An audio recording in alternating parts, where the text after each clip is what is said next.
Good morning mga kapits. Try natin yung pulse induction. Yan.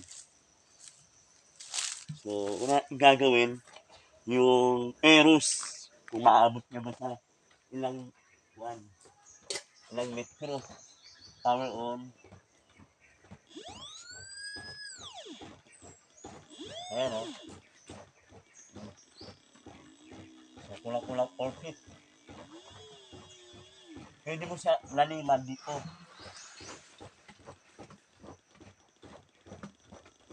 Yan. So, ito, meron tayong bato dito.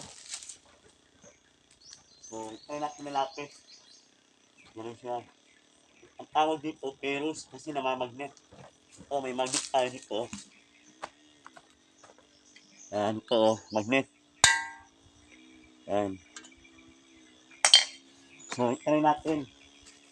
Gano'n kalayo. Hmm. Yan. So, ibig sabihin, yung sensor natin, meron siya nahagip. Hmm.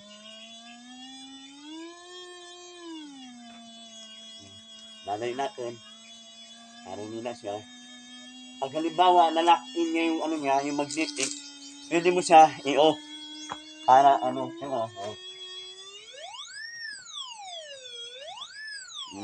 Kaya kung mo pang ilalim, pang tapa sa ilalim, pwede to. Panel, cave, sa hinuhukay mo. Uh, pero kaya niya 5 feet o yan, 2 meters, 3 meters kaya. Pero binaon ko doon sa isang testing area natin, 8 meter yun, pero may hukay na almost 3 meter. Tapos trinay ko doon, yung venue. Hmm. So, depende yan sa laki. Pag maliit, siguro kaya niyan mga 1 meter lang. Maganda kalaki. Pero sa live natin, kaya niya mga 5 feet. Ayan.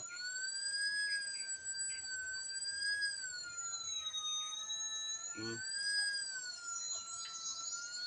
Depende yan sa laki. Kung binaon mo, gaya na binaon ko doon, na 2x3 box, maabot siya ng 5 meter.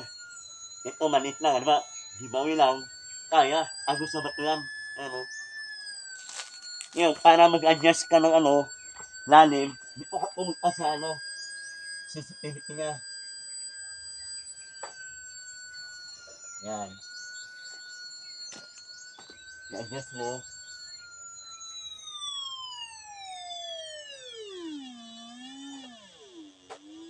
Yan. I-adjust mo lang siya doon. Ano nyo? Ano?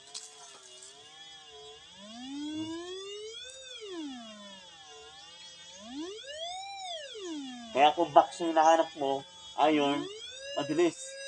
Meron din tayong hindi namamagnet. Yan, meron ako doon malaki-laki na platinum na may halogin po. Meron tayo doon almost 20 kilos yun. Try natin yun kung makaano tayo. Ito hindi namamagnet. Hmm. Lalayo ko kasi nakagit niya.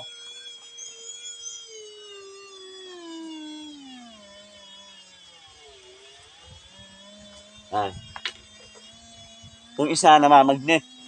Ayan o. Hmm. Ito. Hindi. Sa tawag yan, Lanteros. Lalayo natin po kasi masyado malakas. Ah. Ito, halimbawa ginto o platinum mo na mahanapin mo. Yan. Hmm. Nawawala yung sound.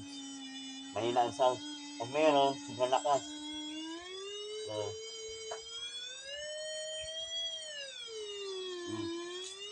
ilalim na ba't yan? Kaya kung mapag-giveaway or nasa ilalim na kayo na hinahanap nyo, pwede nyo gamitin. Yung isa. Kasi ako nakagamit na ako na venue na yung 580. Halos parehas na nito. Okay lang yun pag maliliit. Mga coins, barya, maliliit lang. Pero pag malalaki na katulad nito, yung image sa ibinyo, nawawala na rin. Kulay-kulay lang talaga. Sa ilalim yan.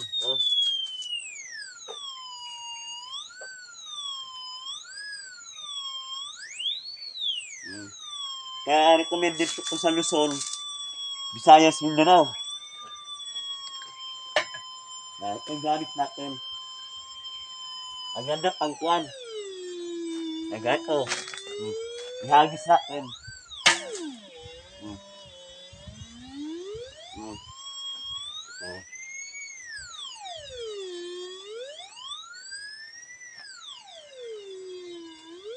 mm. Maganda pang panel, pang kuweba, mga big rock. Wala na. Mahina na lang.